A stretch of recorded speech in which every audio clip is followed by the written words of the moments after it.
1, 2, 3.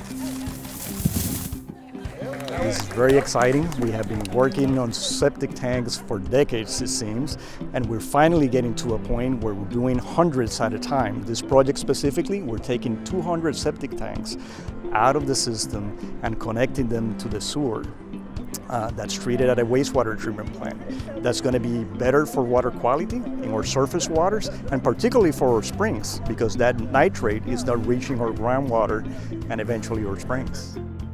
It was a lengthy journey, and in fact it started before COVID, which was a blessing. We had 4 large meetings at the neighborhood elementary school.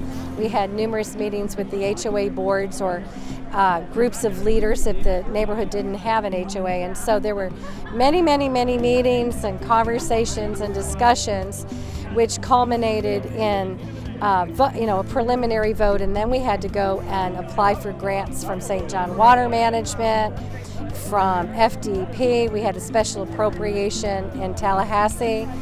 And then the final thing of all was we had to go back to the residents with an MSBU, which is a legally binding vote, after all that was in place, and hope the residents were still with us, and they were. What's going to happen in here, we're going to have a wastewater pump station. So gravity flows downhill, so when you flush your toilets, the water goes from your toilet to, right now, a septic tank, and it stays in there. In the future, it's going to go from your toilet to a pipeline, and by gravity, that sewer is going to come to this pump station. Once it gets into this pump station, with energy and mechanics, we're going to be able to send that sewer through a pressure pipe all the way to our treatment plants, away from the springs. All of the major projects that could be done easily had been done, and we still have issues in our environment, so these are the ones that we have to tackle now. All of these septic tanks, we have over 50,000 septic tanks in the Wekiva Basin, particularly in the Springs priority focus area.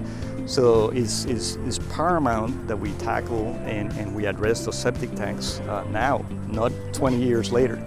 There were only 5 no's after all of our effort, and when you considered we'd failed at this for a decade, it was just amazing. But that's the power of bringing people together and having leadership teams to tackle tough problems. Commissioner Moore is all about sustainability and really protecting our water bodies, and so she has been tireless in her efforts to get this project funded.